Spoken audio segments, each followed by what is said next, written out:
Hello, everybody, and welcome back to the Gaming Mix podcast, your official podcast from AnalogStickGaming.com. If you don't know me, my name is Jordan, one of the co-owners of Analog Stick Gaming, and to my right, as he now often is, Jeff, the founder. How are you, Jeff? Doing pretty decent. It's kind of a snowy day right now, but it'll eventually.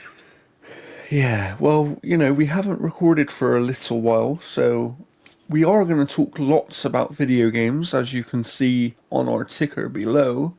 And we have many more things to talk about than just what's on there. But I do think we should have a little catch up first, because if you know myself and Jeff, you'll know that we are wrestling fans. And there was a big wrestling event this past weekend, Jeff, at time of recording, called the Royal Rumble. I don't know if you've heard of it. Yeah, I was in Indianapolis. It was the biggest Rumble. It was the third biggest gate that WWE has ever had. There was like 70,000 people there. And to give you contrast, the Raw that followed only had like 17,000 or something like that. Yeah, it was a big So one, it was and like you could 5 times the audience, pretty much. feel it watching it as well. Like that audience was big, and let's get out of the way. Spoilers for the Royal Rumble, but there was somewhat of a surprise winner, I think. I mean, yes and no. I mean, like we started with the female, the ladies rumble, and it was actually really good. I still think Roxanne Perez should have won. I think Charlotte should have. I think it should have been an upset that Charlotte was thrown out. I think Yeah, putting her in contention for a belt right off the bat, I think is just pandering. yeah, I'd Um, agree with that. I'd agree with that. and it was like the moment they said that Charlotte Flair was coming back. I'm like, well, she's winning the Rumble. Like, there's no Yeah, ifs, ands, or buts about it. Like, yeah, it's so stupid. that one was very obvious for sure. I think honestly, she's still going to pick Rhea Ripley. I think Queen versus Mommy, it just has too much marketing appeal for what they're going to do at Mania. And honestly, if she beats Rhea, it's stupid. Um, I don't think giving her a belt right off the bat, I think is the right way to go. But the Rumble itself was fairly okay. I mean, they still did the thing they do every single year with Naya, and that's have her come out, get ambushed by a whole bunch of people, and then explode out of them, and then get topped over. Um, that's all they ever do with her. They just need to remove her from the Rumble entirely. Um, there was a lot of surprises. Alexa Bliss came back, clearly sporting that she's going to be working with the Wyatt Six, just because of all the stuff that was just kind of there. Nikki Bella came back, even though people were really wanting AJ Lee. Um, Yes, yeah. Trish came back as well too.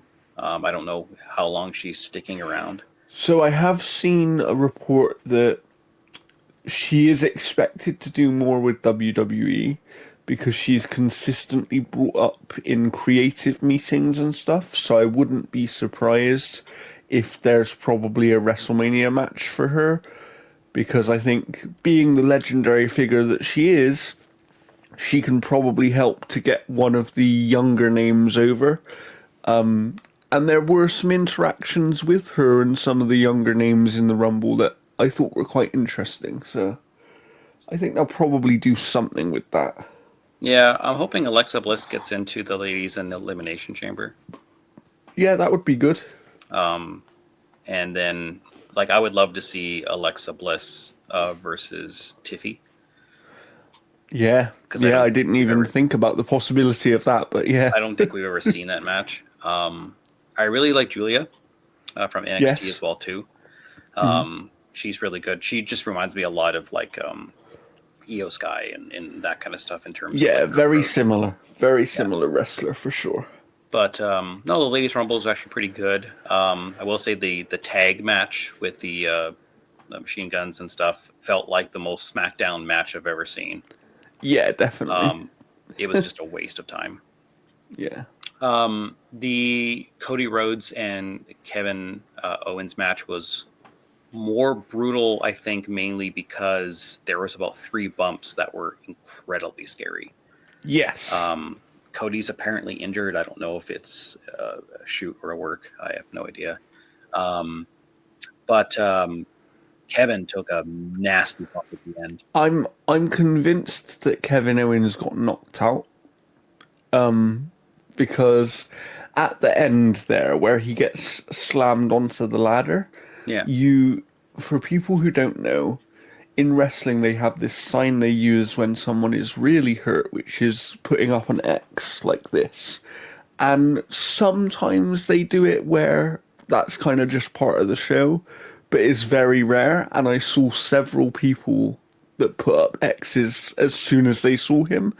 That made me think that he got knocked out because it was just like, even when you saw his eyes, they were sort of glazed over. I wasn't sure that he knew where he was because that was, yeah, he rolled up into that ladder quite badly there. Oh, it was sick. And like that bump he took when Cody tossed him over on his back and he hit like the tip of the ladder, like the edge. That was Yes. brutal as well. And then the very predictable nature of Sammy not going up to stop Cody kind of fueled the Kevin versus Sammy feud, Yeah. which will more than likely, I think, will probably be at Elimination Chamber because I don't think any of them are going to be in there because Sammy lost his chance when Punk beat him. Yeah, I'd agree with that. I'd agree with that. I think So you're I think that correct. they could be doing that. I think Cody's probably going to be sitting that one out. I don't think he's going to be in the Yeah, Elimination Chamber. I'm assuming that what they're gonna do is that elimination chamber, the winner of that will face Cody at WrestleMania. I think that's what they're gonna do. Yeah, because I think they're going to do Jay versus Gunther, Yeah, and yeah, I think they are going to do Jay winning, I'd agree with that. and for two reasons. One, I mean we're skipping ahead. Jay won the Rumble, um, Yes, and we'll get back to the men's Rumble because I want to talk about it. Um, but I think they're doing it for two reasons. One, they've been building up the fact that Jay can't beat Gunther. They've done it several times. They can't do it again. This can't be a roadblock for Jay, essentially. And Jay is like number two in apparel sales. Cody apparently is number one. Um, yeah, so, and yeah, like but when you have somebody that is generally printing money, what do? You make a shirt where it says like Yeet Champion or something like that, and you yeah, sell that all over again. Suddenly, the people that have Yeet shirts have a reason to buy another one. yeah, And, very true. like it is, and again, like Gunther to me is a very boring champion. He comes out, he talks down to his opponent, says they're not on his level, and that's all he does. That's his Yeah, whole I'd agree shtick. with that. I'd agree with that. Um, so like yeah, the men's rumble was actually pretty good. There wasn't really, I think, any big surprises. There was no like earth shattering ones aside from what is it, Joe Hendry, I think is his name. Joe Hendry was, yeah, Joe Um, Hendry, but this that is was the kind of expected. Yeah, this is the first time I've ever seen him outside of the memes and stuff. And I was hearing him talk, and I guess he's Scottish or something like that.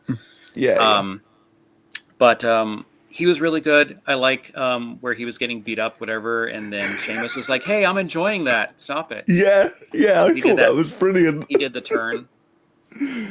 Yeah. But no, the match was pretty good. I was surprised Penta lasted as long as he did. Yeah, I'd agree with Um, that. Drew McIntyre was apparently thrown out earlier than he was supposed to have been. Yes. Yeah. Um, Braun Strowman failed to catch Finn Balor, and he stormed off swearing. Yeah, I'd Um, love to know. I would love to know what the original plan was with that, because that one I caught while it was happening, that he was yeah, clearly meant to catch him. yeah, but I mean, for the Drew thing, a lot of people were like, "Well, what does it matter? He wasn't going to win the Rumble anyways." I'm like, "Yeah, but if you miss your mark, other Yeah. people have to then make up where that timing Yeah, goes, and it it screws causes everything up." problems for everyone. Yeah, it causes problems for everyone. Yeah, And I think that's what people don't understand is the Rumble in particular is a very planned out match of like, you know when you're coming in, you know who comes in just before you, you know who's coming in just after you, and you have your spots to do and your marks to hit based on that. And then they all, and that's why you see some of them just sort of stood in the corner, like when Joe Hendry came out and Sheamus was literally just stood in the corner doing nothing because he had nothing to do at that time. Yeah, that's why some So of them like sit down and pretend they're hurt or whatever. I yeah, saw a lot of people going like Cena was robbed. I'm like, do you really think a guy like Cena is going to win the Rumble because he wasn't going to be able to be on Raw the next day because he went off to film a movie? yeah, He's not going to be on yeah. SmackDown the next day because he's filming a fucking movie. So like, I you mean, can't have your I can winner. I can understand people's frustration with it to some extent, in the Yeah, sense that it is Cena's last Rumble, and I think people were just hoping to have that feel good moment for Cena.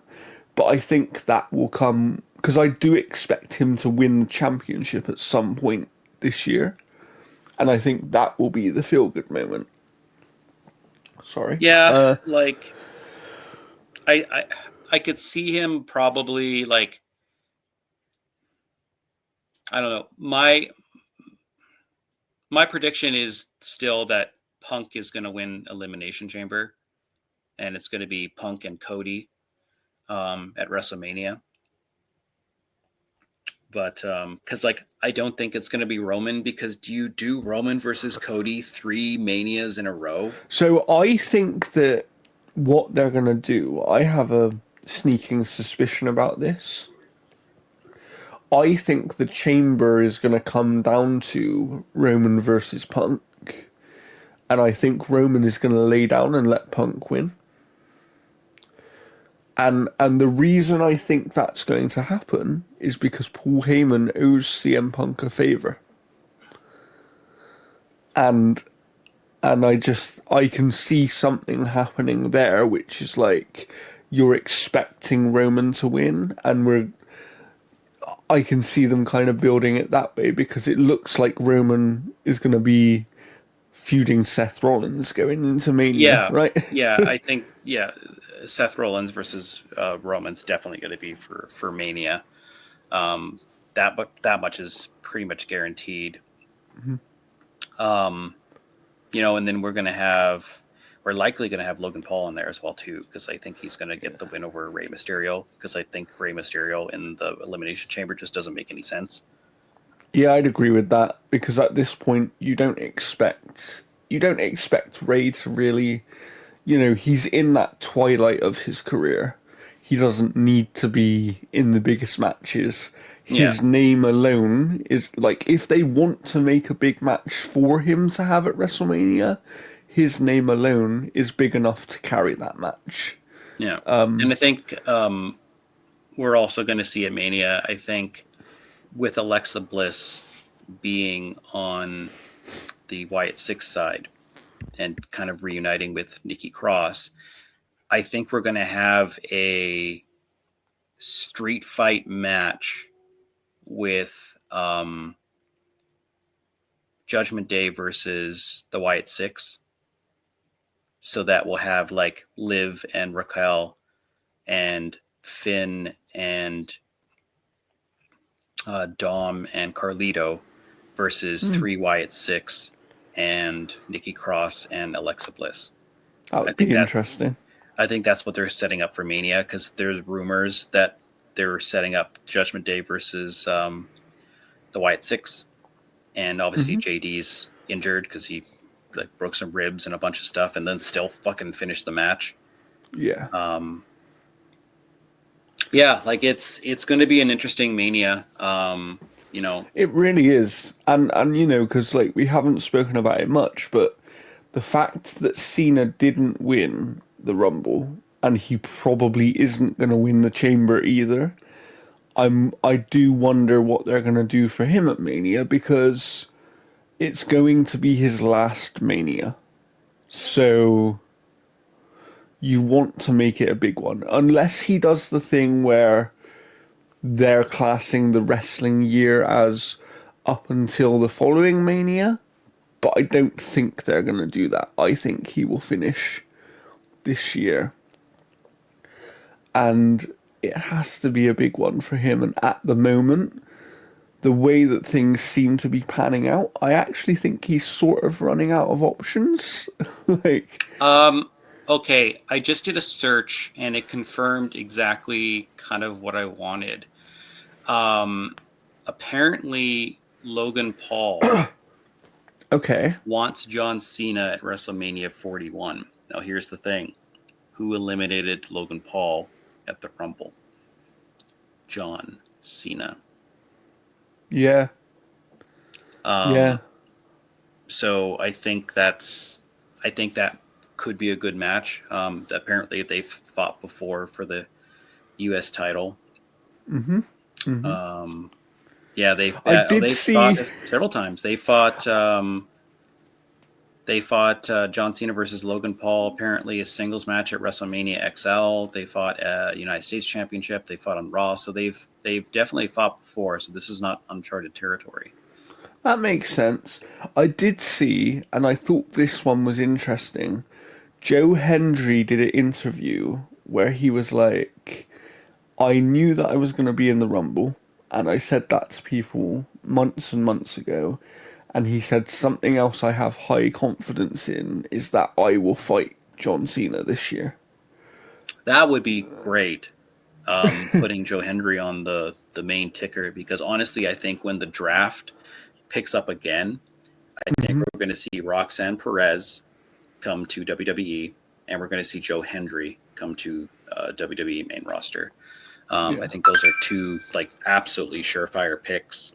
yeah. Um, Because but he's so yeah, popular, right? Like, listen to that reaction when he came out at the Rumble, and I know he's doing stuff with he like got the second TNA. biggest pop of the night. Alexa Bliss Yeah, still had the biggest pop of the entire night. yeah, but like in that whole men's Rumble, he like it was crazy. Like, and do you know what the worst thing is?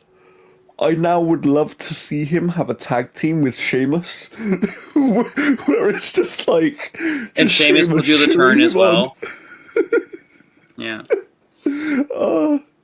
Like there's so many great possibilities, and with no, I'm not trying to discredit Jay, but the reason in my mind that Jay was a surprise winner is because if you look at how stacked that Royal Rumble was, there is no reason he should have been anywhere near the end of that Rumble. See, the problem with that is I kind of disagree because a lot of the people that are in that Rumble had existing feuds that were outside of Cody and Gunther. True, So, true. like, to me, Jay was kind of in the top three of people who I expected to win the Rumble. I expected Punk to win it just because, Yeah, like, going in, I thought it was going to be Punk. Yeah. yeah. But then after everything kind of went, I was like, yeah, no, it kind of makes more sense that the favor is what gets Punk to WrestleMania. Yeah, I agree with that. And also I think they made Punk look quite strong in the sense that look at the two people he eliminated just before going out. Roman Reigns and Seth Rollins, Yeah, two of the strongest, biggest names in the company. So people who aren't familiar with CM Punk now understand, oh, okay, CM Punk is on that level. Like, we're supposed to view him on the level of this is one of the top names. So that when you do get to him versus Cody, which they've clearly been sort of, that promo on Raw and things like that was really good between the two of them. yeah. And I think there's a cool story you can tell there. And it's one of those weird ones where that's one where people won't know who to cheer for when that match comes around because on one hand people will want Punk to win, but on the other hand some people will be like, but Punk doesn't need to win because he's an older guy, you know. So yeah, I think there's lots of stuff they can do. I'm really excited for it, and I think Well, yeah, go like on. the thing with Punk as well too is like Punk is notorious as being someone who was originally very difficult to work with. He was very Yes. disrespectful of the business. He was doing all that kind of stuff. Punk knows that this is his last road. You know, Yeah. like there's no other intersections basically that are going to be coming up whatsoever. Yeah. And Last chance saloon, basically. and it is rumored right now that he's going to be taking over for Shawn Michaels at the Performance Center. And so giving Punk kind of what he needs to kind of end his career is the right move, Yeah. because Punk has shown the dedication to the craft with WWE in this last little run, because again, he knows that all his tickets are punched.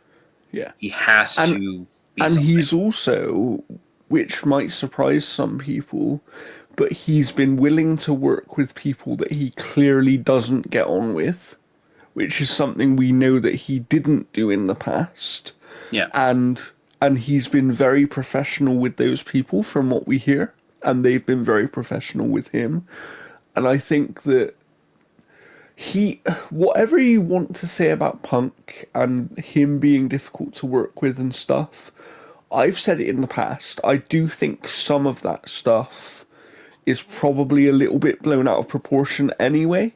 Yeah. I think because we always hear the, oh my god, CM Punk must be the problem because this happened. But it's like there's also two sides to every story, and not every single time he's involved Yeah. means that he's the problem. However, what I would say is, like, as you say, he has shown the ability to work very well, and clearly there's been some sort of change there. It probably is because he knows it's his last chance.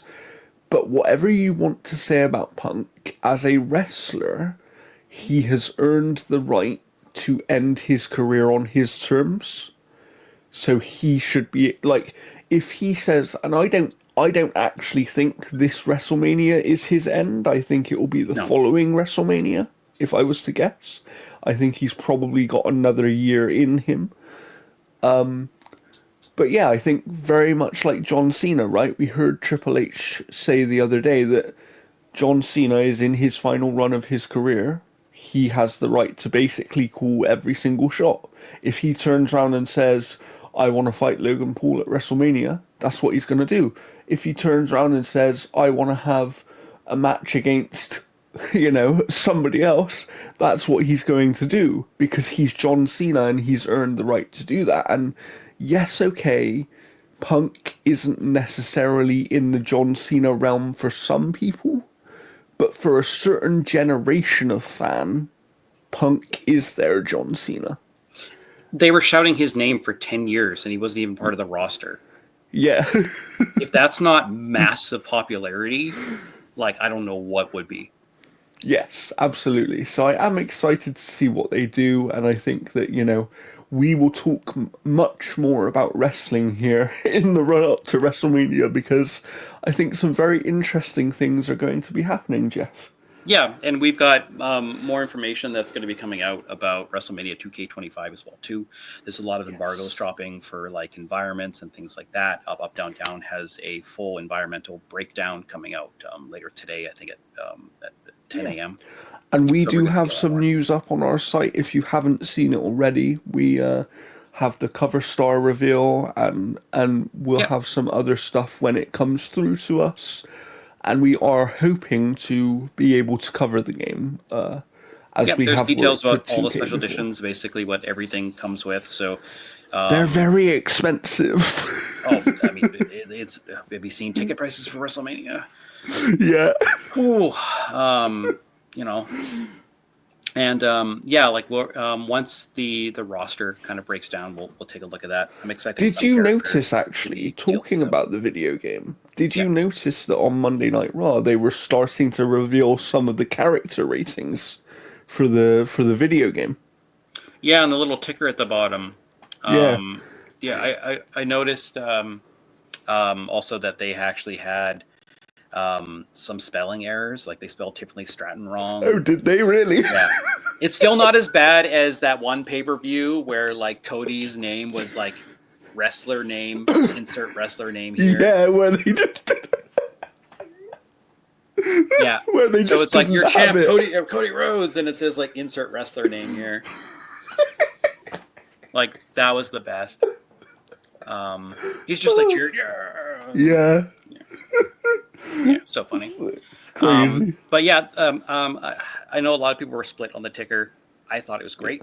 I liked I knowing did. who was next. Yeah. I liked knowing the elimination things and stuff. And I obviously think for the that ladies type of rumble. match, it worked. I wouldn't Yeah, want to see it at the bottom of every no, match. no, no. When the ladies rumble went out, I don't think some people were supposed to go out, like Bianca Belair and whatever, because the tickers um, didn't reflect about two or three of the ladies that were actually in the ring.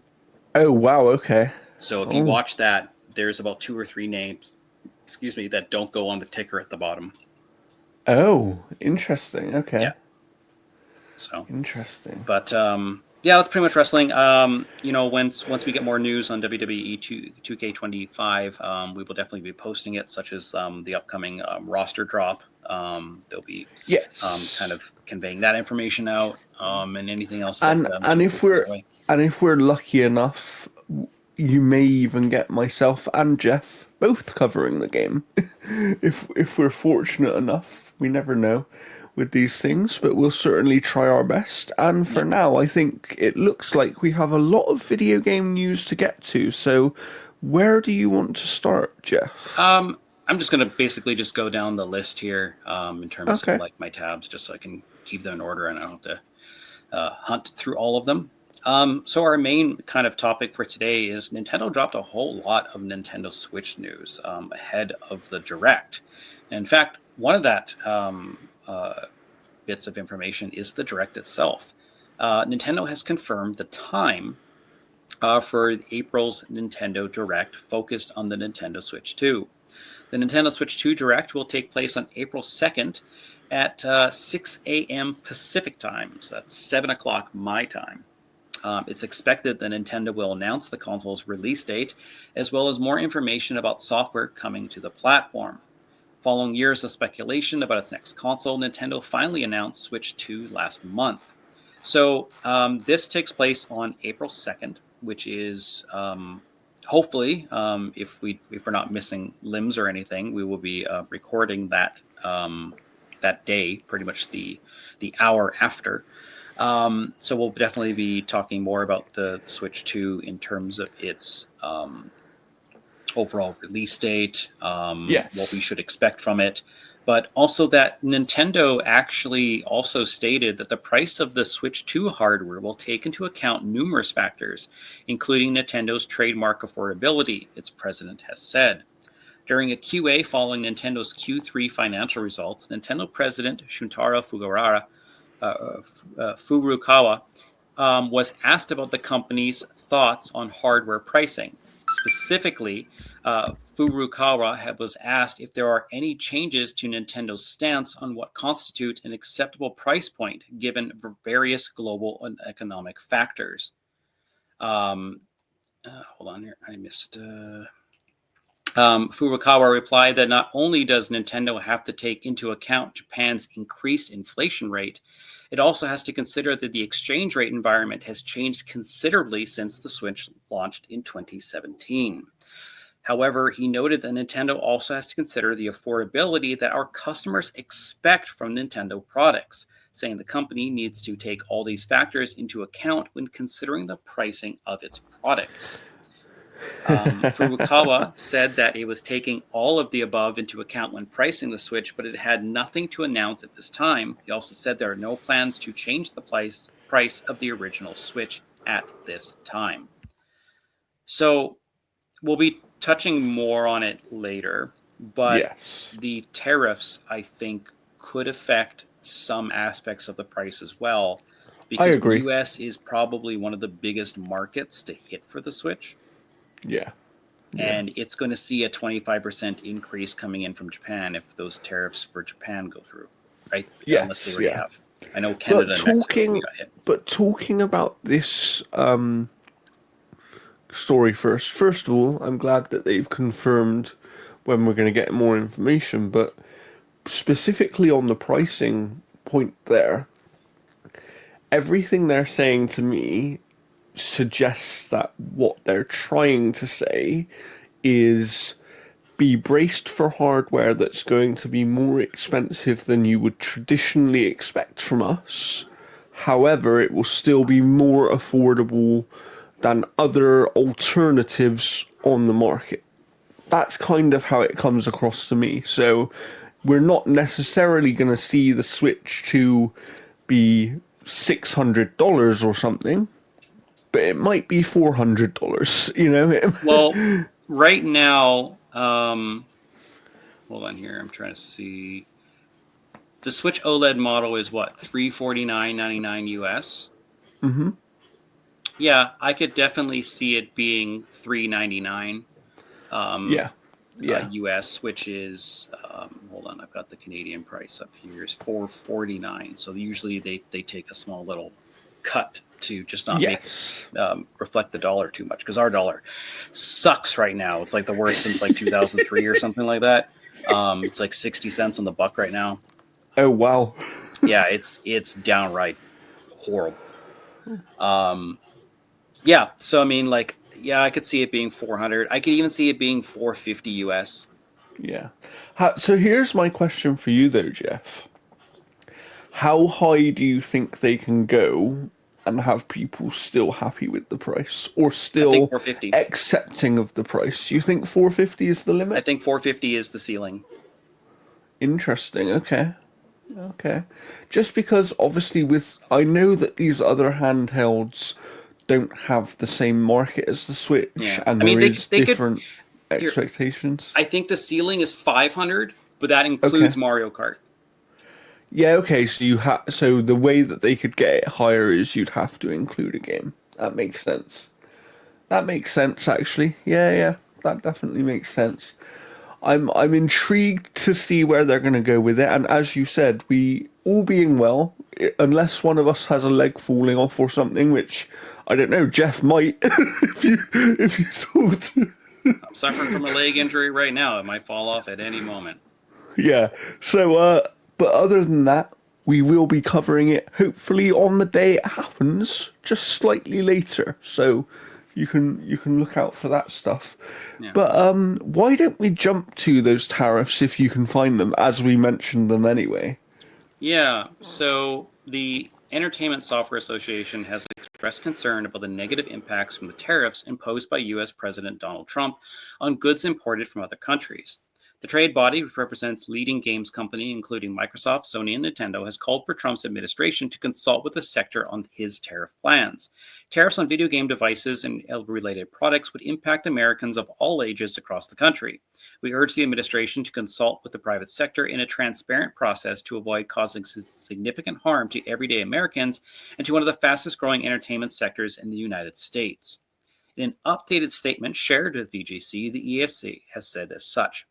Video games are one of the most popular and beloved forms of entertainment for Americans of all ages. Tariffs on video game devices and related products would negatively impact hundreds of millions of Americans and would harm the industry's significant contributions to the U.S. economy. We look forward to working with the administration and Congress to find ways to sustain the economic growth supported by our sector. This weekend, Trump set a levy of 25% on Canadian and Mexican imports, as well as an additional 10% on Chinese goods would come into force on Tuesday. However, on Monday, Mexico said Trump was pausing tariffs for 1 month after the countries reached a new border agreement to stem the flow of illegal drugs. The U.S. president has also said he will impose trade tariffs on the EU, but has suggested a deal could be worked out with the UK. So there's a lot going on with this, more so than video games and stuff. Canada basically has a massive trade deal with the United States in terms of electricity and fuel and all that kind of stuff. I'm not going to speak to it because I am by no means an expert whatsoever. But like I work in a grocery store, and I literally had people going like, "Hey, where is this made?" And I'm like, "Oh, hey, it's made in Toronto." They're like, "Okay, I'm going to buy it." So there are people that are protesting U.S. products. We're probably going to be seeing price changes coming down the pipe for U.S. created products.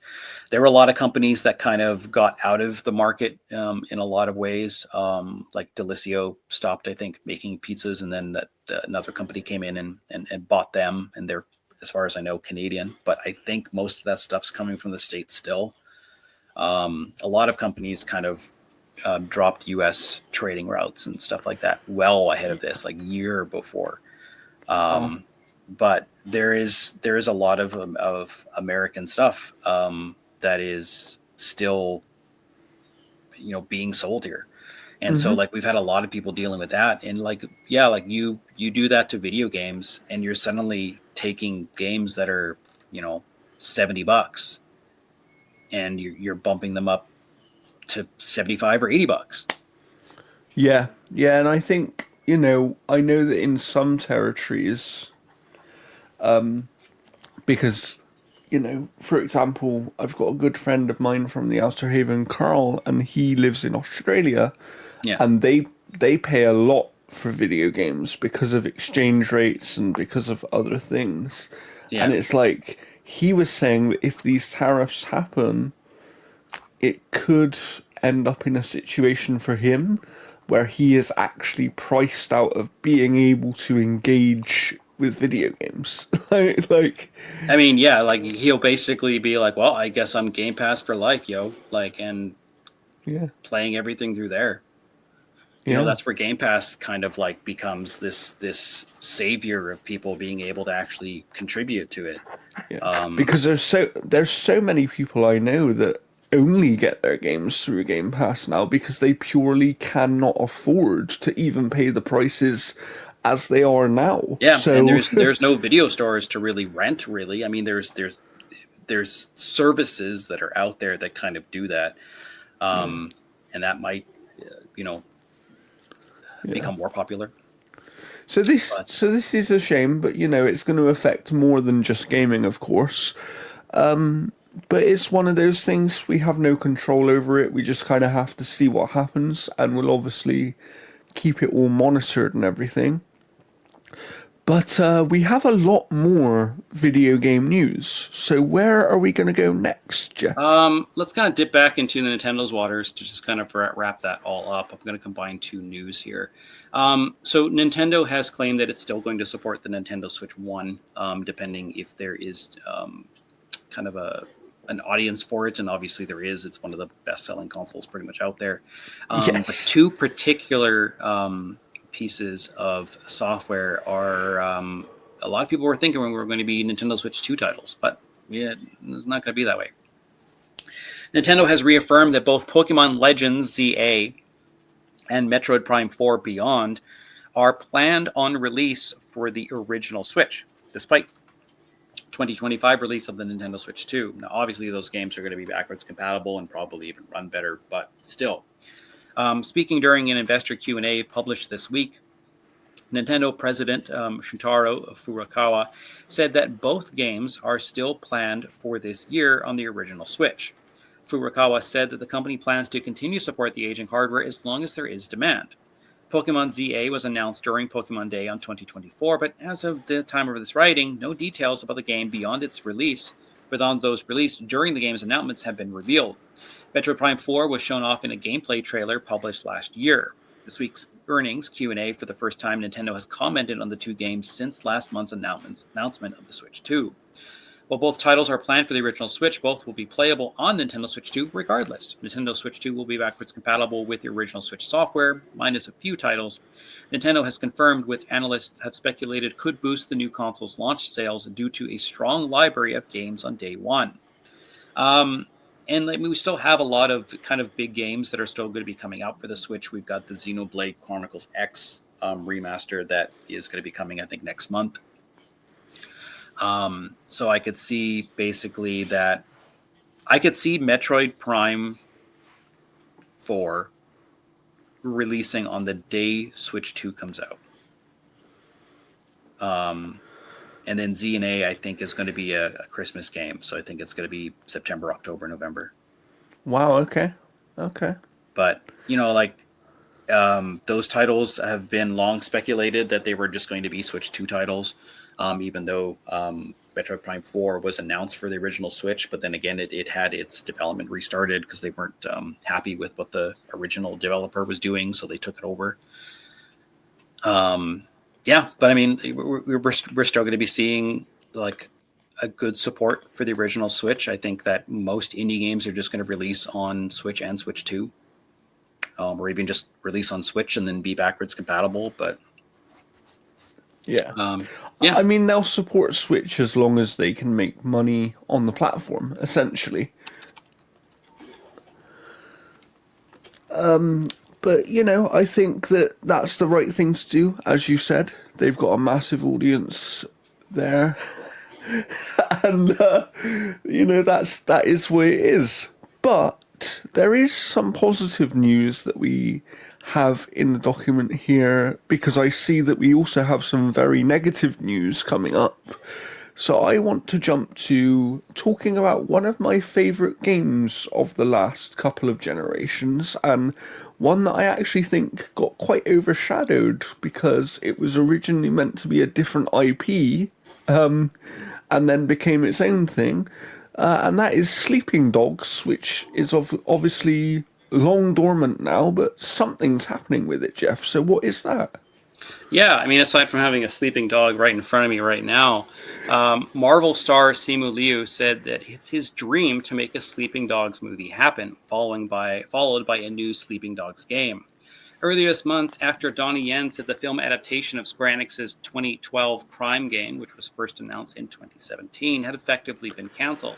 However, earlier this week, Liu, who plays the titular role of Shang-Chi in the Marvel movie Shang-Chi and the Legend of the Ten Rings, suggested on X that he was still trying to make it a reality.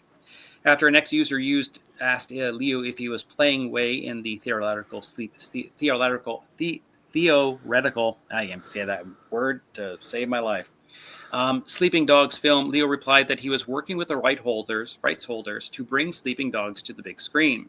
Now, Leo has explained his dream in more detail, posting on X that he wants to see a Sleeping Dogs film followed by a new game, but that it's been a struggle trying to get the former approved.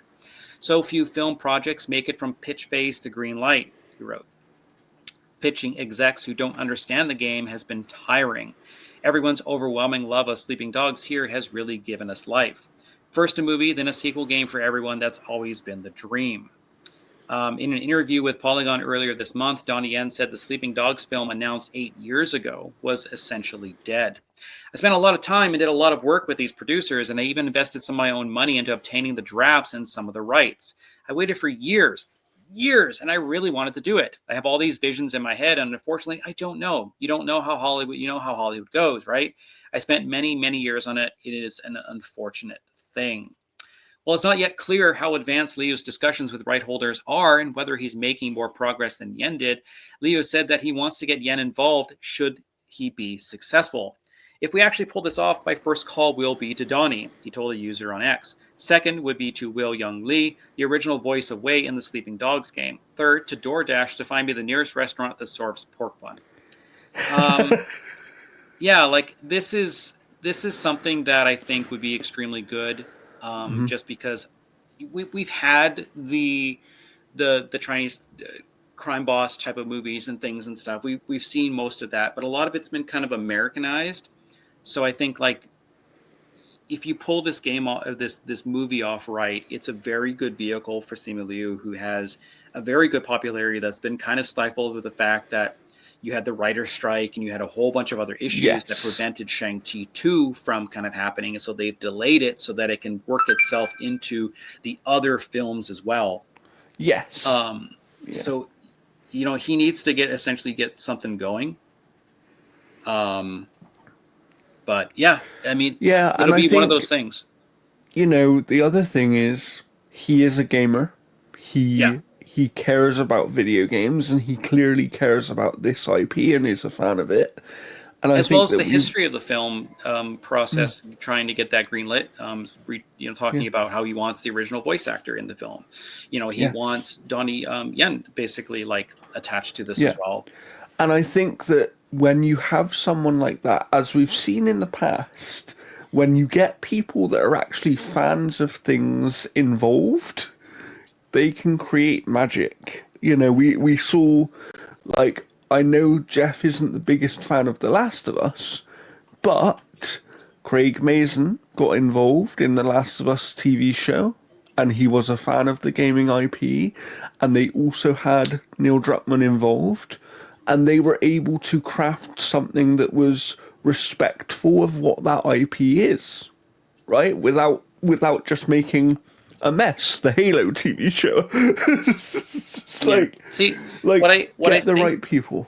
You know, what I think that that's all Simu they Liu need to should do. do with Donnie Yen is I think they should basically invest a bunch of their own money, make a pitch video, like a scene, and then just Yeah, do the Deadpool thing yeah, that's true. Yeah, and get groundswell going for this type of thing and show producers going, hey, show them the we've got popularity. 150 Yeah, million views on YouTube right now for this film. People yeah. fucking love it. Because Let's sometimes translate that's that what into it money. takes. Sometimes that's what it takes because, like he explains even here, some of these people just don't get, like, if they don't understand what the IP is, to them it's like they hear this and they go, well, why would we do that when we've got a million other things that are like that Yeah. already? And it's like, what Just you don't get is these gaming IPs have a built-in audience that if you make a movie or a TV show and you do it respectfully of that IP, those gamers are going to watch it by yeah. default. Like it's the reason. Let's be real, Jeff. Let's have a little tangent into movies here. It's part of the reason the Sonic movies are as successful as they are is because they are just Sonic and they're not really trying to be anything else. They're just kind of fun, silly Sonic movies, right? Yeah. Like, And yeah, like apparently the fourth one is going to eliminate most of the human cast entirely. yeah, Like yeah. maybe they're just So all killed in the opening act. And then like shit, we only have our little furry babies for the rest of the film. yeah, So I don't know. yeah. But I still think Simu Liu and Donnie Yen should just produce a film, release it, passed out puppers, and then basically just put it on YouTube there. That's what they need Absolutely, to do. absolutely. But let's get to some. It wouldn't be a Gaming Mix podcast episode without some layoff and studio shutdown news and all that sort of thing. So let's get to some negativity, shall we? And I'll choose. I'll let you choose which one you want to go with first. See, this one here to me is I'm I'm I'm trying to think of the word here. Like I'm Relieved? I feel bad for the developers, but I feel kind of good that this happened in a way. Okay. Dr. Disrespect's Midnight Society has announced it's shutting down after and its Ah, debut shooter yes. Or Dreadrop. I don't even know how to say that. It's got one D. It's canceled 6 months after it split from the streamer. In an announcement published on its social media channels, the studio, which was co-founded by Beam, Dr. Disrespect, notable bathroom streamer, Call of Duty veteran Robert Bowling, and Halo designer Quinn DeHoyle, called for the studios to help its remaining employees find new work. We express our sincere gratitude to each and every one of our community members and are deeply sorry we are unable to reach our ultimate goal. Midnight Society has been working on its debut game, Dreadrop, a free-to-play first-person vertical extraction shooter set in a dark and violent future where the 80s never ended for the past 3 years. The game had planned to incorporate NFTs, because of course, and had released multiple playable demos to community members, which it called snapshots. The studio split from Dr. Disrespect last summer following allegations that he sent sexually explicit messages to a minor. Several months later, it was announced a significant number of layoffs, which was said due to multiple unexpected challenges. So, like, obviously, like, I'm upset that the developers essentially have lost their jobs. That the community is not going to see this game through. Dr. Disrespect thankfully was removed from the project because I don't think he's a good guy in any respect. Um, but it's one of those things that when you lose kind of the major backer Yeah. behind this, it was I honestly surprised that this game was even continuing development. that it was even going to see even somewhat of a light of day.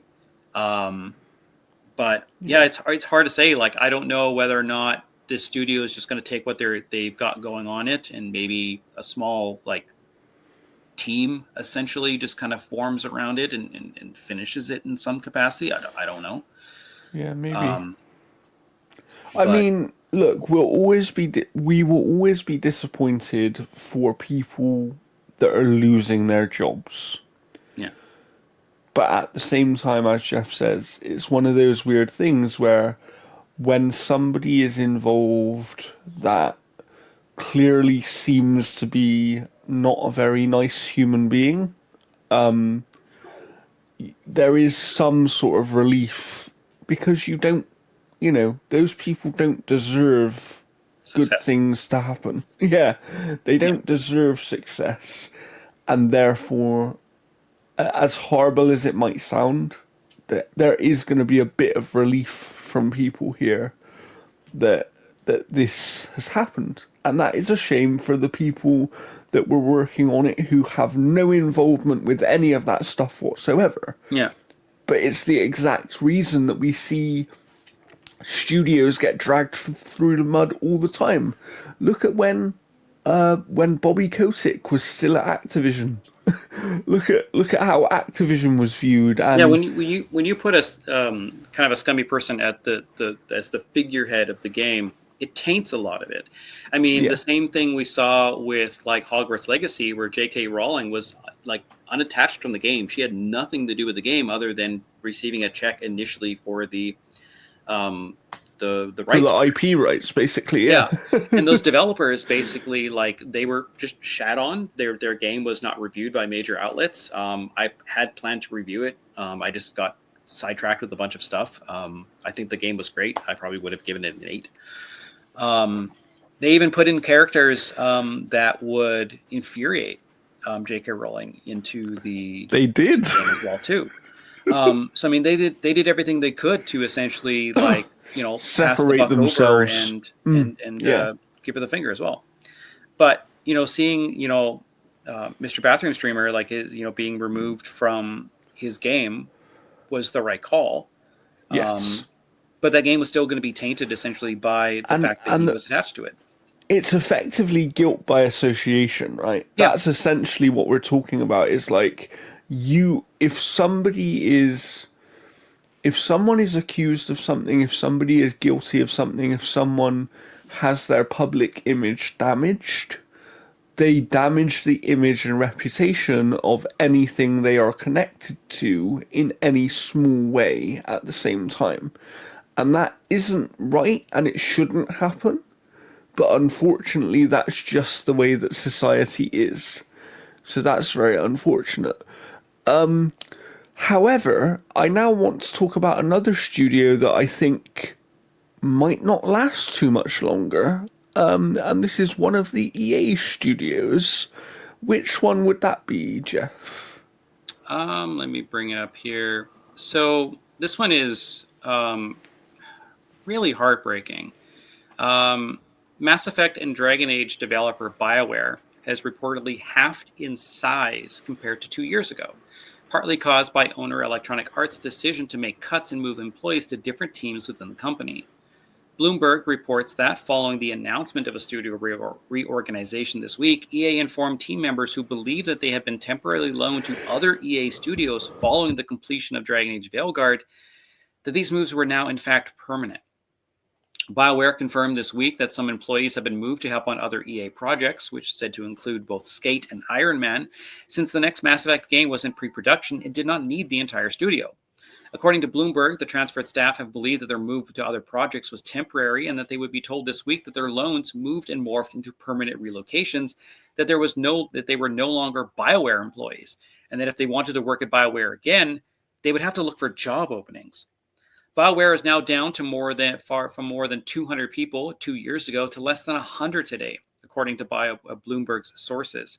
A small team led by veteran employees is currently working on Mass Effect 5, which will likely expand as production ramps up. In a blog post published on Wednesday, BioWare general manager Gary McKay confirmed the studio is restructuring following Dragon Age: The Veilguard's release in late 2024. With the next Mass Effect game not requiring support from the full studio, he said an unspecified number of BioWare staff have been transferred to other teams within its parent company, EA. According to Bloomberg, around a dozen people were also laid off as part of this restructure. So, obviously, when it comes to game development, when you're in a certain stage, it will kind of determine the team size, because generally, you don't need everybody when you are in certain aspects of the development. But Yeah, you don't need everyone all the time. yeah, Like people come in different stages, and then once their job is done on that project, they will be moved to another project. And that's why we hear about studios often having multiple things on the go at the same time. Look at how, Obsidian, for example, have two games coming out this year. And they do have multiple teams, but those teams work together. They share certain members of staff, and when they've done their job on one game, they will move over to the next one. That's kind of how it works. And that sounds like that's what the BioWare staff were sort of expecting here, right, Jeff? yeah. I mean, you get some people that have probably got their dream job working on at BioWare. And then all of a sudden they're like, oh, I'm now a texture artist working on Skate, and that's going to be what I'm doing now. Like, in a completely alternative reality, I could have been working on frigging Skate as well too, because like there was an art team that I applied for that I couldn't be added to the personnel because they were actually in the process of being bought by BioWare. Oh, And wow. when that team was bought by BioWare, the person who was going to bring me on was not brought on. They only brought the artists on. So I got this Wow. email, or this fax actually, from BioWare back when they had the little hand punching through the wall icon, stating that they weren't looking for any additional people at the time because Wow. that art team. So like, yeah, like it's just one of those things where like, who But knows? I mean, analog stick gaming wouldn't have existed without that, no, Jeff. I would have gone on to work on what's that fantasy Chinese mythological or a game that they did. I don't remember. BioWare Xbox OG Chinese game. What was that? Jade Empire.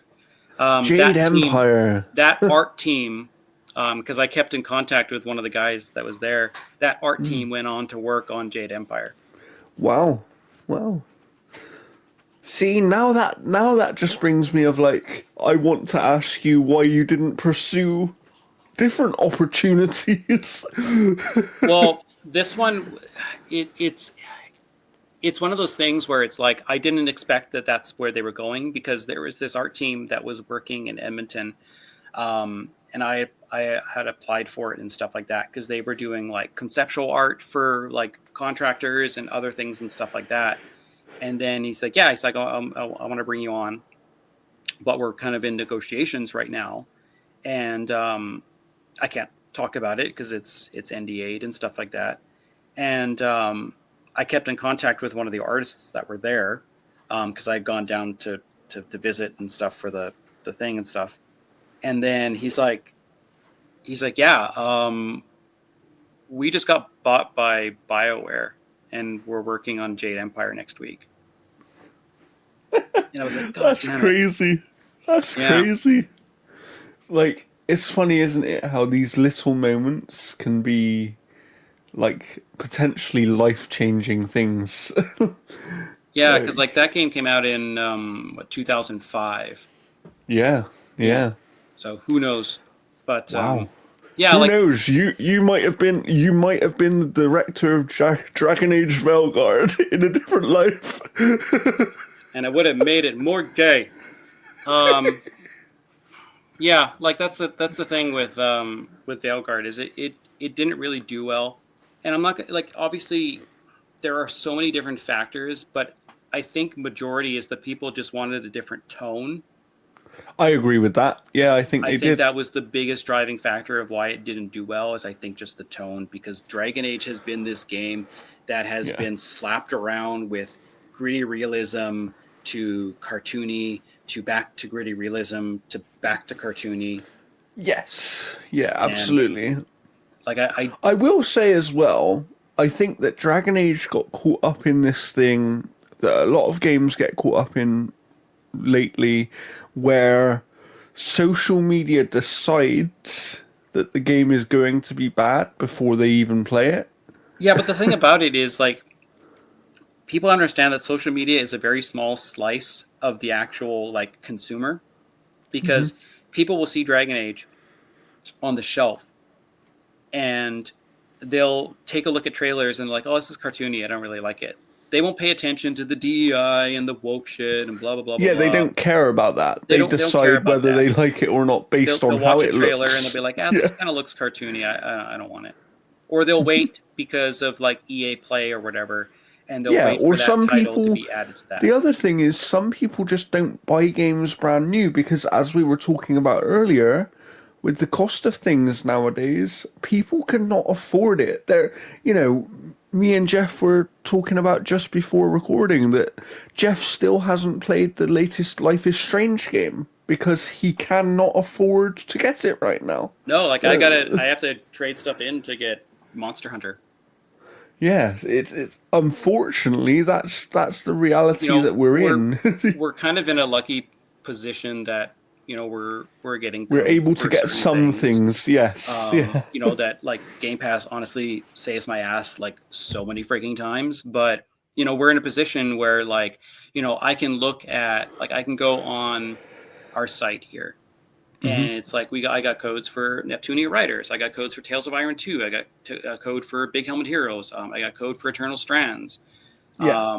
Code for Sniper Elite, Dynasty Warriors, Star Wars Episode Battle, Jotun Slayer, Dreadout, Hollow Overrider. Jean And wants then Corrugated but Ferment. then the funny thing is, out of all the hundreds of reviews we have on the site, what people might not realize is for as many as we get codes for, we actually also buy a lot of things ourselves, or we pay for Game Pass to review them using the Game Pass system. Yeah, like I So just bought I bought Wayfinder, because it was like yeah, $30. So I bought that, and I'm going to be buying Monster Hunter because we don't yeah. get stuff through So Capcom. I think that people forget that Bought like Astrobot. something like Dragon Age the Veilguard, yes, it hasn't met their expectations right now, but it's a weird one because in 6 months' time, that game probably will sell a lot more copies. Like, people just wait nowadays. They don't.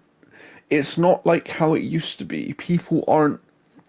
There's not quite as much of a rush to. I must play a game as soon as it comes out. It's different for us because we're trying to cover games, and if you don't cover something within the first few weeks of it releasing, it kind of becomes pointless covering it, Yeah, like I bought unfortunately. Dragon Age, Yeah. because So like sometimes we don't get stuff from EA, sometimes we do. yeah, we're in the realm of we are growing, and actually, I'd like to thank you for that. If you're watching this episode of the podcast, and if you are from our website and you're not subscribed to the podcast yet, please do because that really would help us. Yeah, and what you need to do is if you're at home, all right, log onto the family computer, log into your mom and dad's account, subscribe to us on their account as well. Yeah, yeah, All right. And if you have a neighbor that leaves their computer unlocked, whatever, climb in through the window, subscribe to us as well. Mm-hmm. All right. Build our audience that way. and I tell you what, I'm actually going to make an announcement I here. will support breaking and entering as well. I'm going to make an announcement here because Avowed is coming out very soon. If you prove that you are subscribed to the channel and you comment on this episode, you will be entered into a giveaway for 1 month of Game Pass. Okay? I will give away out of my own pocket 1 month of Game Pass so that you can play Avowed when it comes out. in a few weeks here. Now, So, I'm going to add on to that. You're subscribed to the podcast on YouTube. You follow us on either Twitter or Blue Sky, as well as comment on the video. yes. So those three things enter you into the giveaway. And don't worry, when we share this around, we'll make sure that you're aware that this giveaway is happening. We'll make it very clear what you need to do.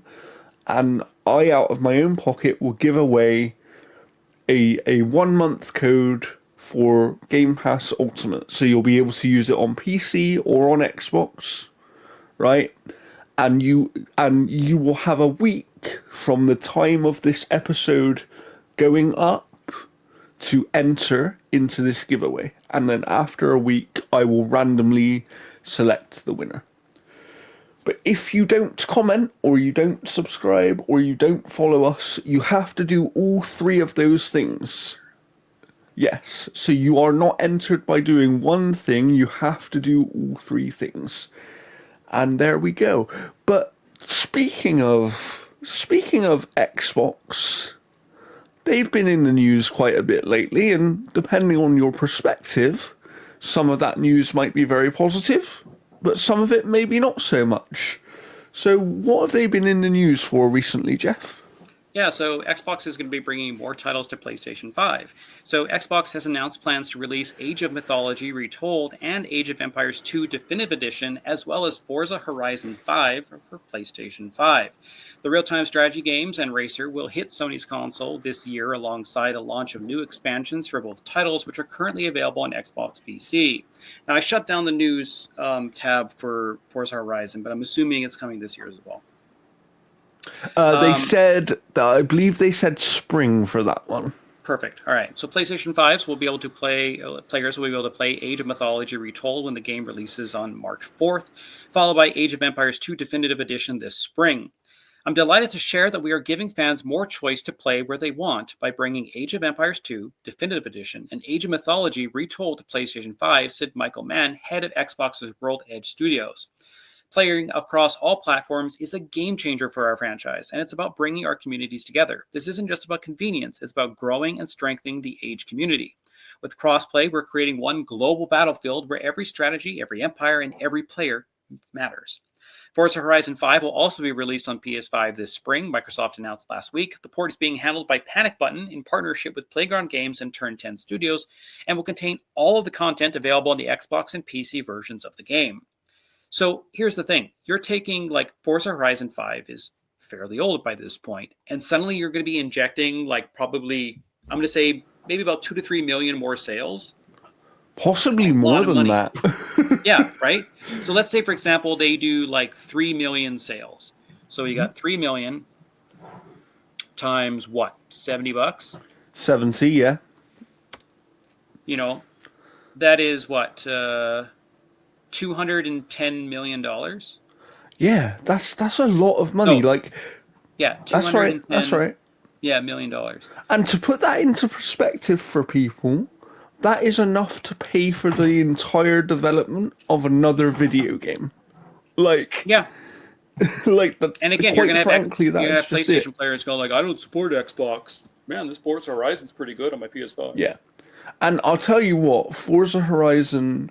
Don't get me wrong. I understand if you're only an Xbox person and you're invested in the ecosystem, and the reason you invested, the reason that you chose Xbox was I can only get these games here, right?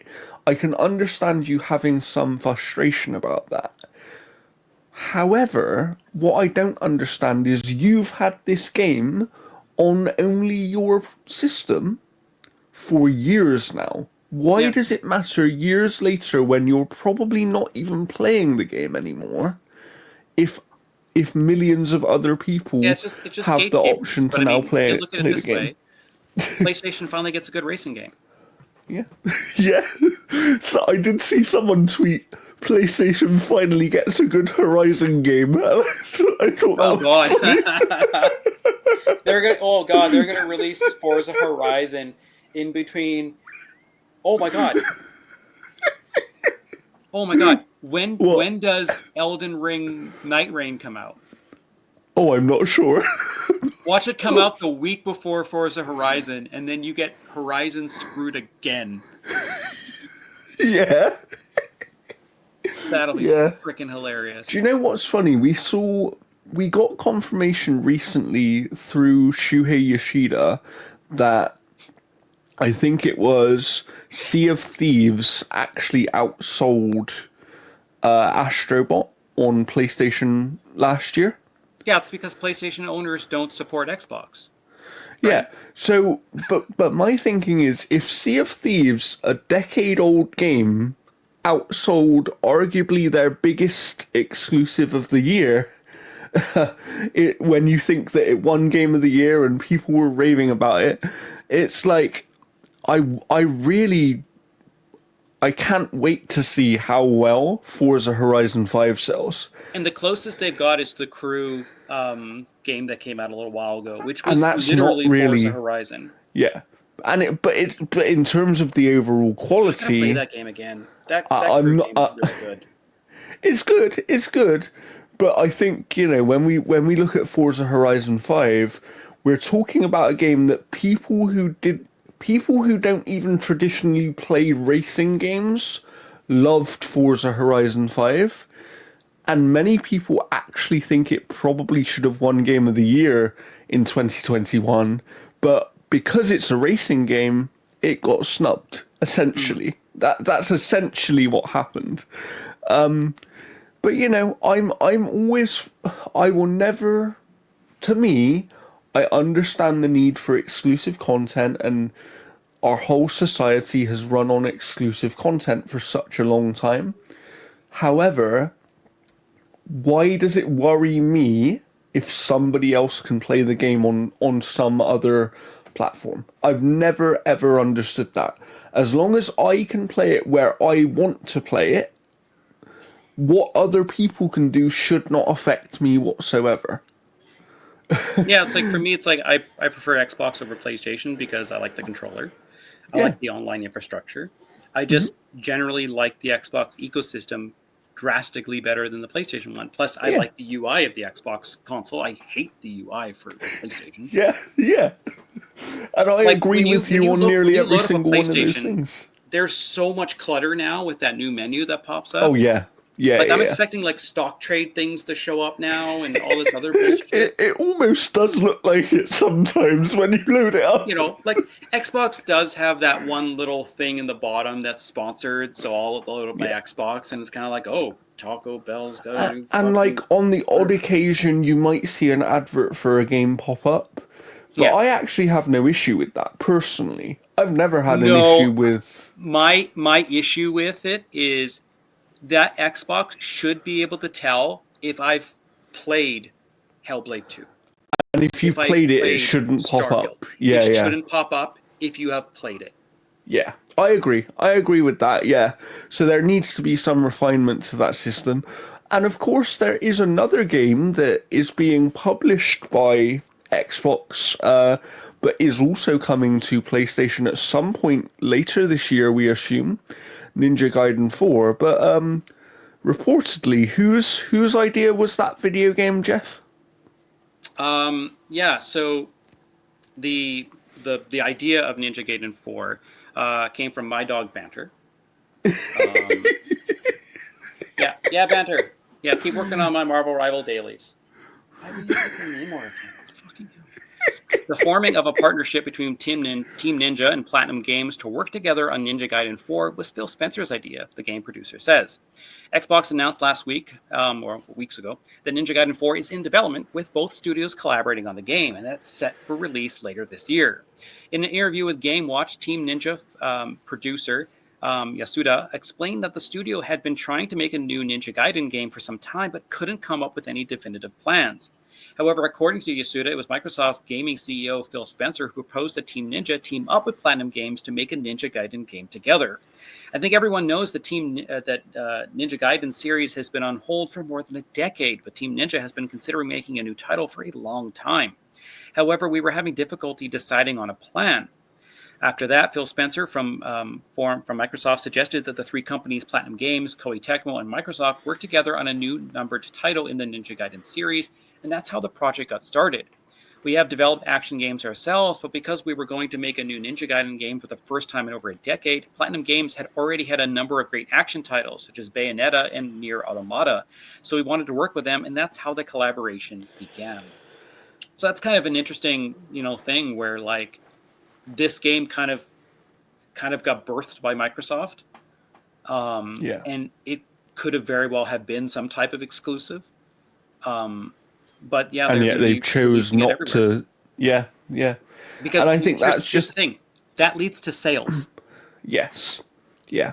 Something And Square also Enix is looking at. with them being the publisher of this video game, they're going to get a good percentage of sales regardless of which platform the game sells on. Yeah, And the game, my understanding is the game is still going to be day one on Game Pass, so yeah, they're keeping that advantage as well. yeah, Like it's them having the best of both worlds. And I understand that, there's that saying that you can't have your cake and eat it too, but at the moment, no one's really tried to do this before. So we don't know whether what they're doing is going to work or not. And I think that we need to just wait and see, yeah. because the data is telling them it does work. Otherwise, they wouldn't carry on doing it. Yeah, exactly. And I mean, like, you take a look at like some of the other stuff, like Square Enix just released Final Fantasy Rebirth on PC, and it's doing gangbusters. And a lot of Yes. analysts are like, listen, if Square Enix wants to make a lot of money on this third entry, you release it on PC, PS5, Xbox, and Switch 2 all at once. Yeah. And you will look, Yeah. honestly, it'll be to be anywhere between 8 to 10 million sales probably within the It would first it 30 would days. probably be the best selling game in the franchise. It would be Square Enix's fastest selling and best selling title probably of all fucking time. Yeah, that's true. And then Square goes, holy shit, we're actually fucking making money this time? This is fucking new. What do we do? Do we all And buy I mean, boats? this is the thing I keep trying to put to people. I understand that people have this thing where, because Xbox is a hardware manufacturer as well, they think that it's weird that they're taking this approach. But the reality is the entire industry has kind of come to the same conclusion at the same time. They're just being either more or less aggressive with their approach. Well, But Sony's bringing more of their stuff out on PC, so they're clearly yeah, following a plan that Microsoft has put into action. So Microsoft yeah. is just extremely forward thinking to the point where people get pissed off because they don't understand the reasoning behind it. They think that there's Until still much later. until Yeah. much later. They think there's console war still going on. There isn't. Yeah. There hasn't been a And there console war hasn't been in for fucking years. forever. Yeah. It's so weird. But I think that does it for the news. Is that right, Jeff? New we got. Well, actually, we'll dump the Apex Legends news here, and the Multiverses one. Multiverses is shutting down. Ta-da! There's the news. No surprise to anyone. This news here, I mainly brought this news in here because I just want to talk about Marvel Rivals, because I've been playing the absolute. Yes. Yes. Overwatch 2's average Steam player count has dropped by nearly 40% since the release of Marvel Rivals, a new report has found. According to SteamDB data, as researched by The Gamer, Overwatch 2's average monthly players have dropped noticeably in the last 2 months. In September, October, and November, the average player count was about 35,000 to 32,000, respectively. However, Marvel Rivals was then released on December 5th. According to Steam database, the average player count for Overwatch 2 dipped down by 21.7%, and it continues to drop down to almost 40%. While it can't be said for certain that the release of Marvel Rivals directly contributed to the decline of Overwatch 2's numbers, it can't be argued that the player count has seen a noticeable dip since Marvel Rivals launched.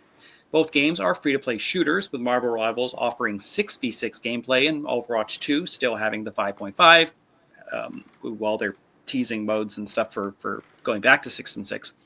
When Marvel Rivals launched its first season in mid-January, it hit 644,000 concurrent players, placing it at number 14 in Steam's all-time highest concurrent player count, outdoing other popular titles like Apex Legends, Path of Exiles 2, Helldivers 2, and GTA 5. In December, it enjoyed an average player count of around 300,000, and in January, it's already sitting at about 308,000, which is more than 15 times that of Overwatch 2. Yeah, I've been playing the crap out of Marvel Rivals. I've been doing my dailies pretty much all the time when Banter's not doing it.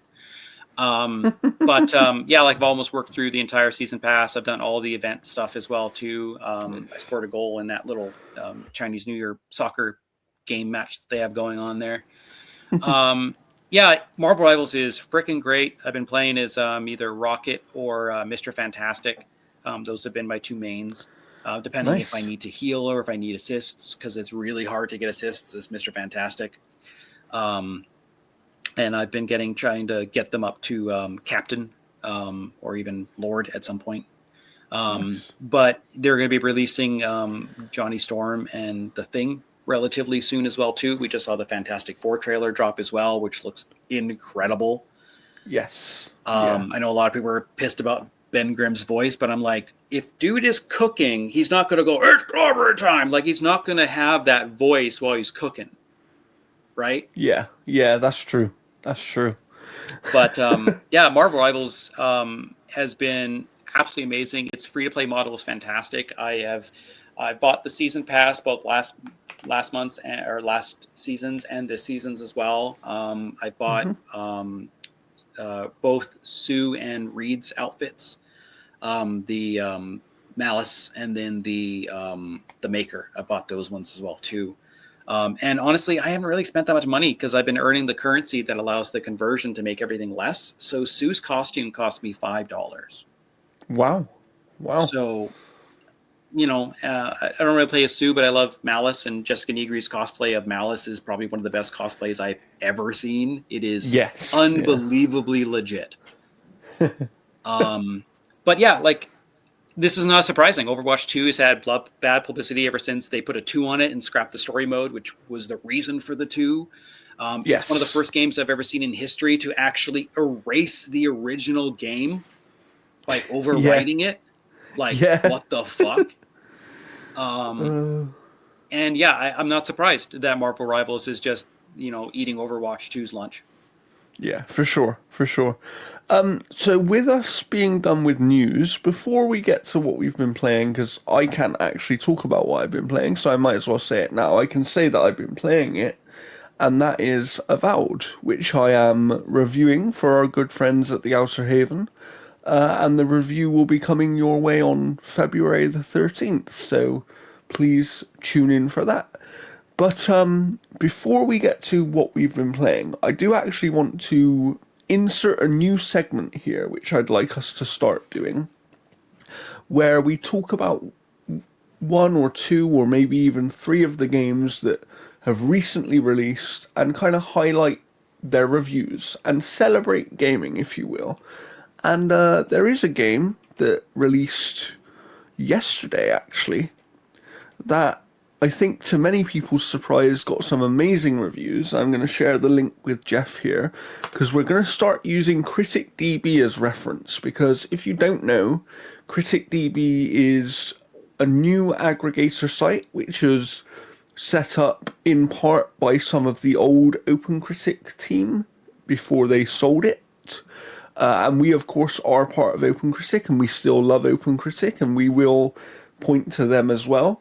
However, one of the things I like about CriticDB is their reviews, every single outlet has equal weighting. So your average score is the actual average based on all of the reviews, rather than them saying, oh, this one counts a little bit more than this one because this outlet is bigger or whatever. Like on OpenCritic, for example, you do count towards the critic, like we count towards the critic recommendation percentage, but because we're not a top critic yet, we don't count towards the average score on OpenCritic. However, if we get accepted onto CriticDB, which we have applied to be part of, we will actually count towards the average score of these video games.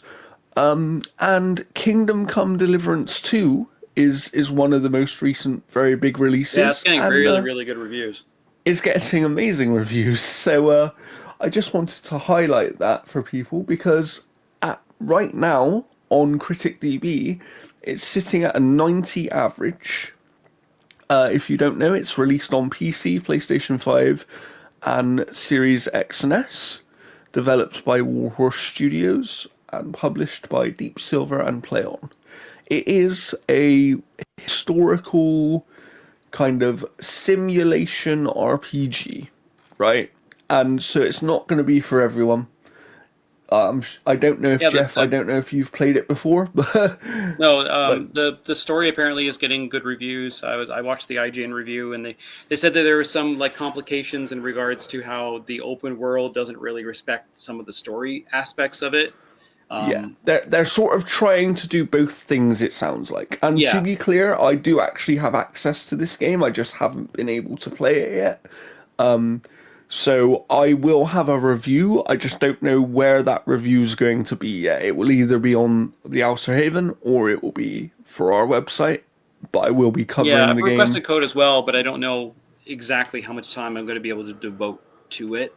Yes, because it Um, sounds like this is a very big game, actually. I've heard a few people say it's like 80 hours, so. yeah, like apparently, like to speed through the story stuff is about 30. Oh, that's not too bad. That's Yeah, not too bad. because there's full play videos on YouTube that are 30, and whether or not that cuts out stuff, I Certain don't know. things, yeah. Yeah, yeah, yeah.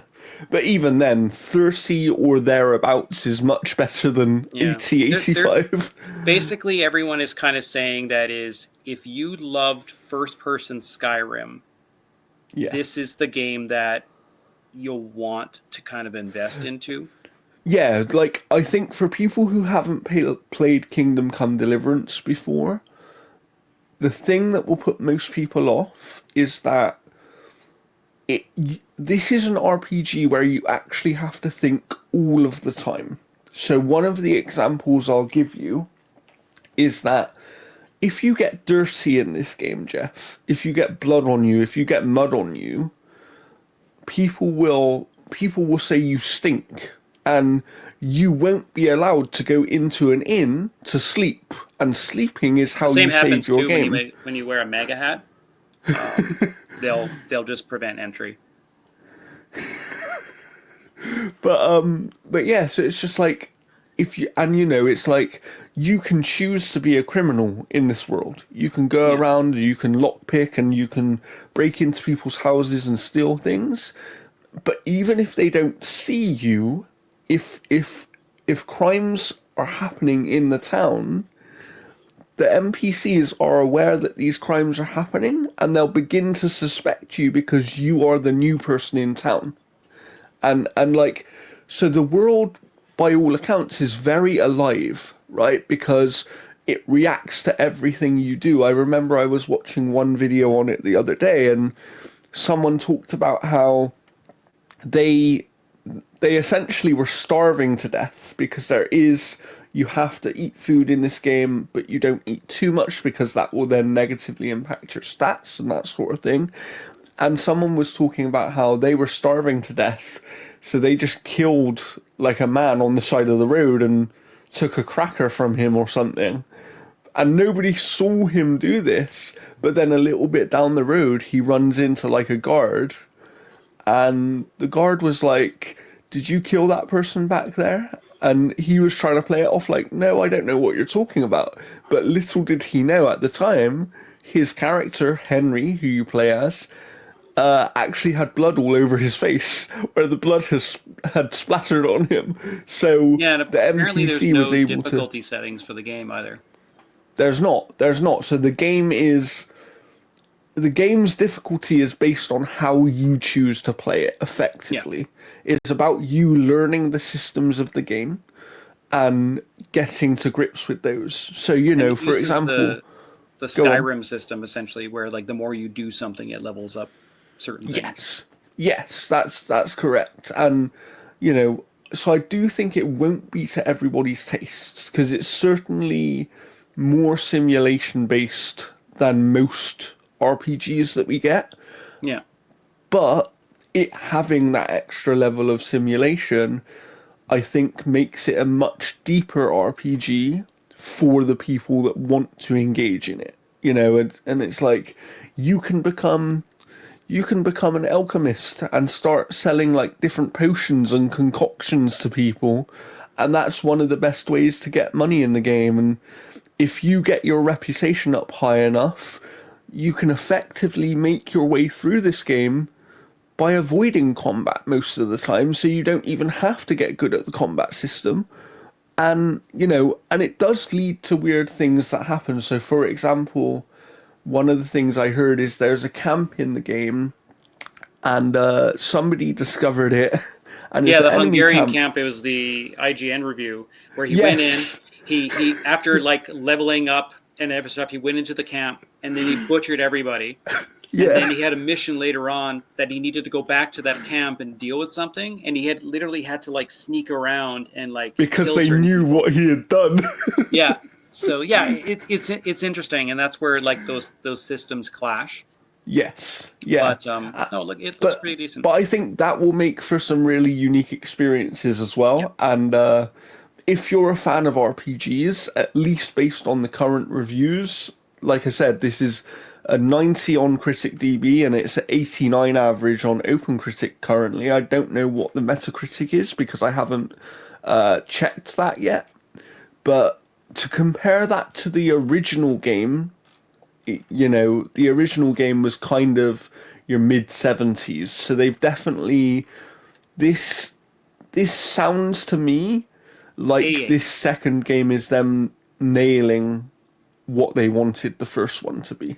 Yeah, 88 is Metacritic. Okay, so it's in that high 80s to 90s range, depending on which aggregator you go with. Are there any other games that we'd like to celebrate that have come out recently? Let's have a look. Is there anything we have reviewed recently, Jeff, that we'd like to talk about? Let's see here. I mean that's going to be in my what I've been playing. So Nice, nice. I'll kind of combine that. Um, so I have been playing Tales of Iron 2 Ah, Whispers of yes. Winter. This is the first 10 we've had this year. This game's an absolute masterpiece. Um, And and we don't it's and we don't give tens willy nilly either. Just so people know. it depends if the Like, check clears, really.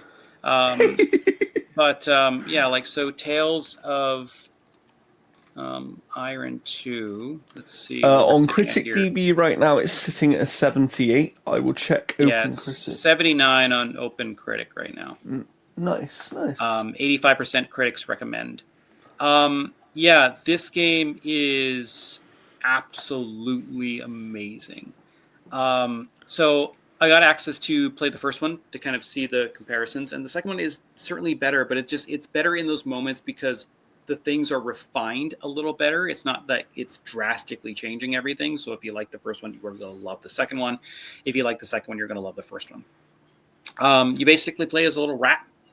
Your father, the warden of the wastes, is killed in an attack by these vampiric bats that kind of have come out of nowhere and kind of decimated your kingdom. And it's your job to essentially rebuild your kingdom and form alliances to then take down the Darkwings, the Darkwing threat. This is I'm not gonna say it's like a Souls like or anything like that. It is basically you're a rat. You have a sword. You can block. You can parry. You can dodge. You can use magic spells. Enemies have telltale signs about how they're going to attack, and then you combat them. The game is fairly difficult in some aspects. Some of the combat kind of leads to some confrontations that are challenging. You're fighting like giant beasts like frogs and snakes and all sorts of stuff. Visually, this game is absolutely amazing. It's got a really nice hand-drawn art style. If you like the appeal of something like Darkest Dungeon, it kind of has that look to it.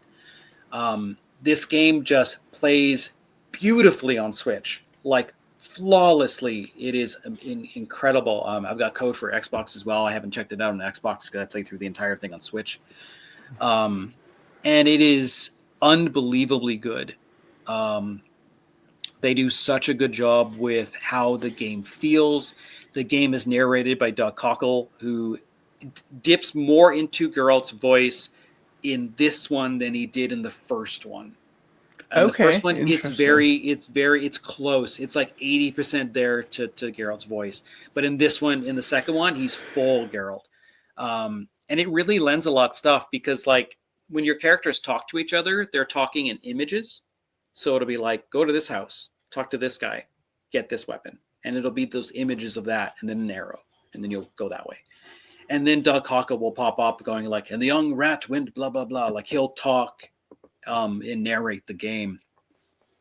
And it is a Metroidvania in some respects. It's not like you're in just in terms of the map layouts. You're not really going back to areas with keys and unlocking new things and stuff. It's you go to an area, you complete it, you do the hunts, and then you move on. And it is some areas are a little smaller than I would like. They feel like they're just there to kind of push the story forward more so than exploration needs. But yeah, it is unbelievably good if you are looking for like if you look at the trailer and you're like, hey, that looks pretty good. It is exactly as good as you want it to be. And yeah, Nice, like nice. it's doing well on reviews and stuff like that. Yeah, especially for what essentially is an indie game, right? Like to put Yeah, this in perspective yeah. for Odd Bug people, this Studio. is yeah, yeah. Oh, hold on, I might have some breaking news, sort of. Let me just share something with you, Jeff. Sure. See if you think this is worthy.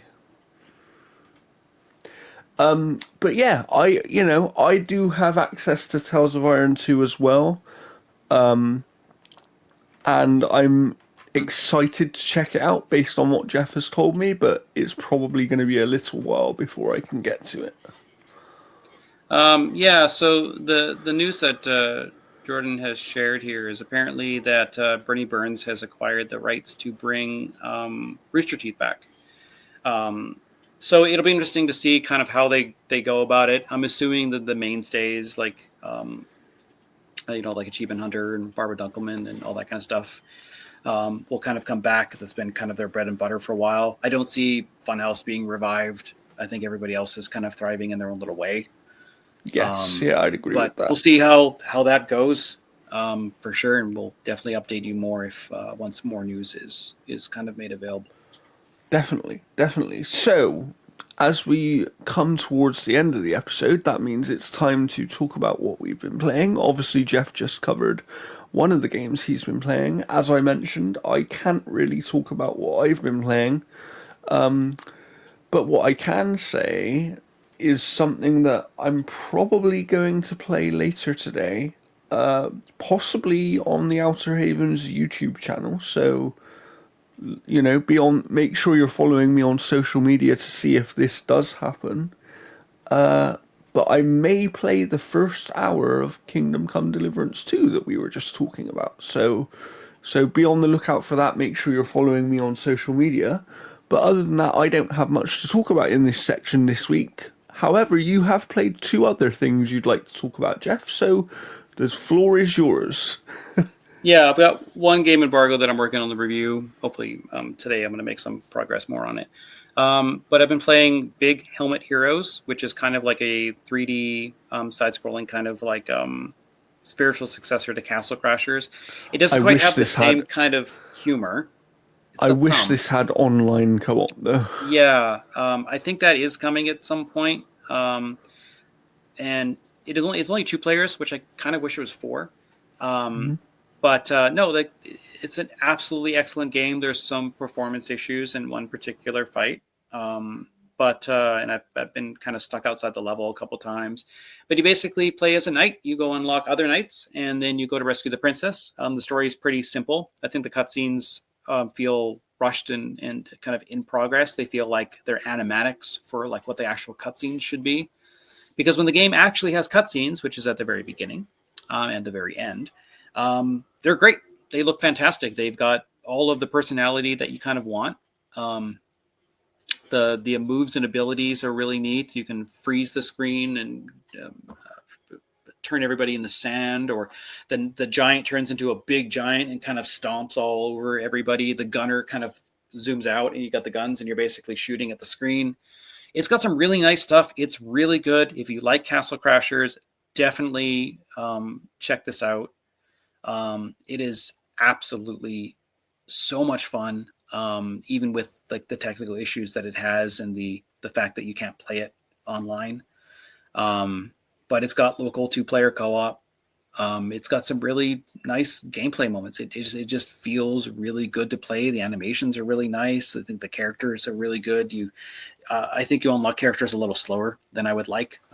There's 29 characters in total, so you're unlocking 28 because you start with one. I only unlocked 11 during my full playthrough. I still had 17 left to go. The other game that I've been playing is one that I was waiting for it to hit Xbox for quite some time, and that's Wayfinder. Wayfinder started out as the first game under Digital Extreme's publishing arm. It was an MMO made by Airship Syndicate. This was the most ambitious project that they've ever made. And then the game had some issues, and Digital Extreme shuttered its entire publishing arm and left this game out to dry. Joe Mad and his brother pretty much had to bring money in of their own to kind of keep the game afloat. And they retroactively just turned it into a buy once action RPG that you can play co-op with up to 3 players. And it launched 1.0 last year on PC and PlayStation 5 due to contractual obligations that they had with that game. And it's finally come to Xbox about a couple weeks ago. This game's great.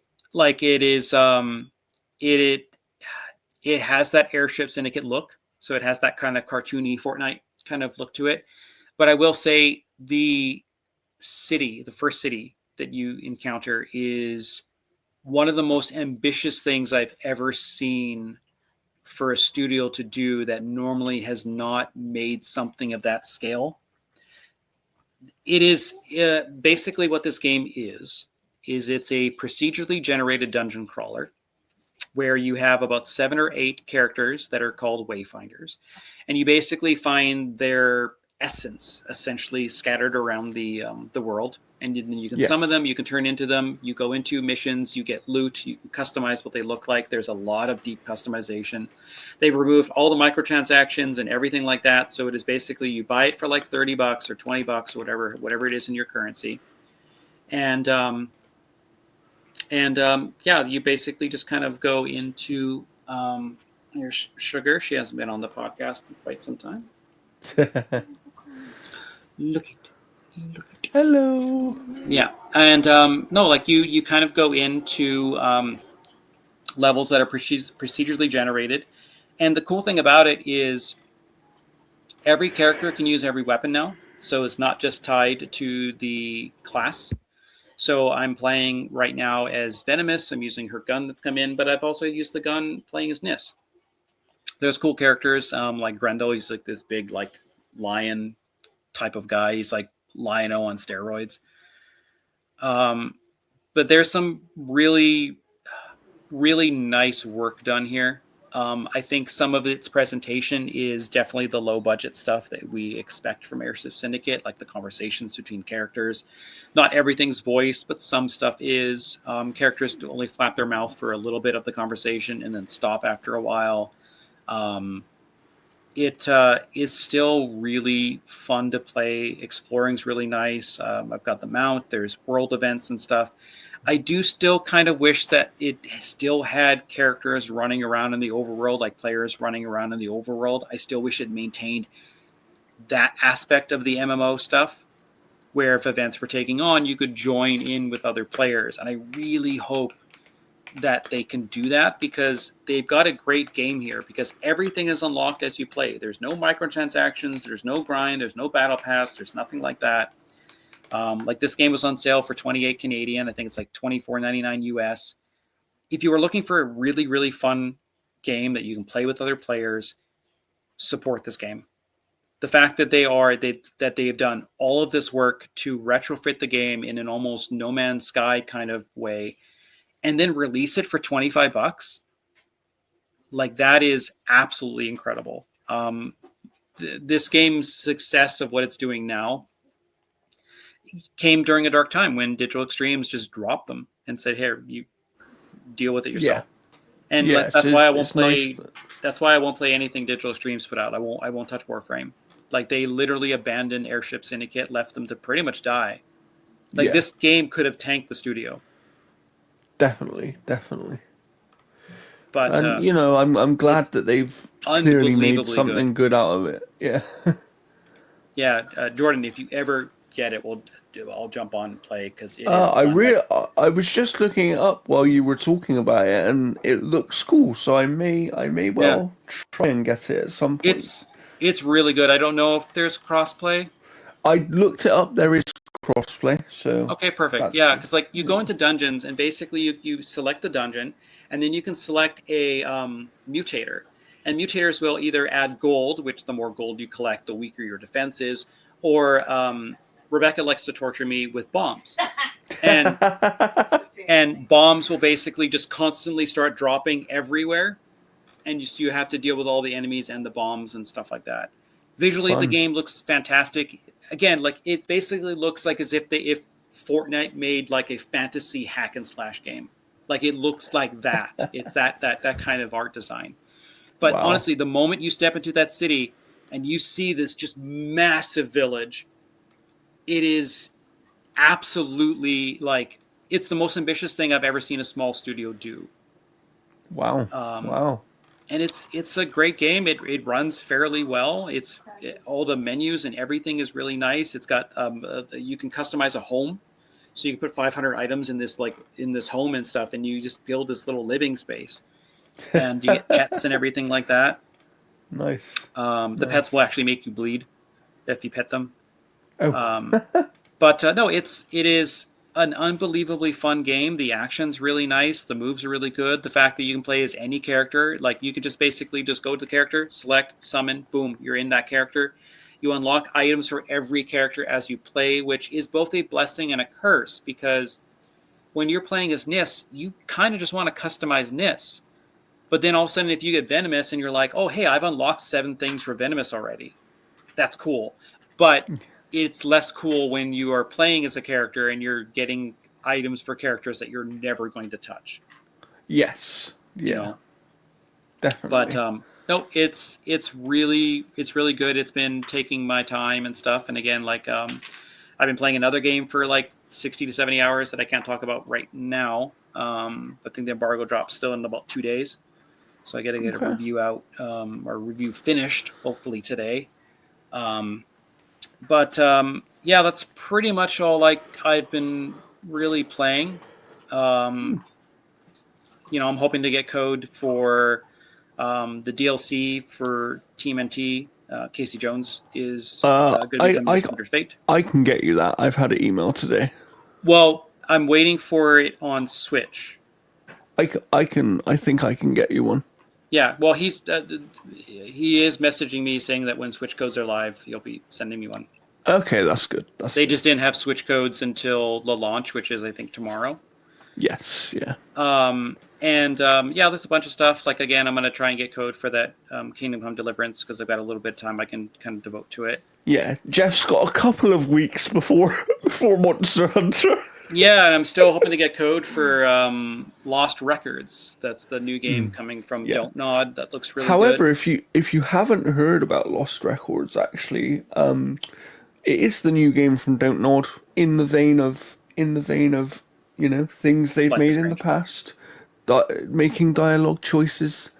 But they're doing it in two parts, and the second part actually got a small delay recently.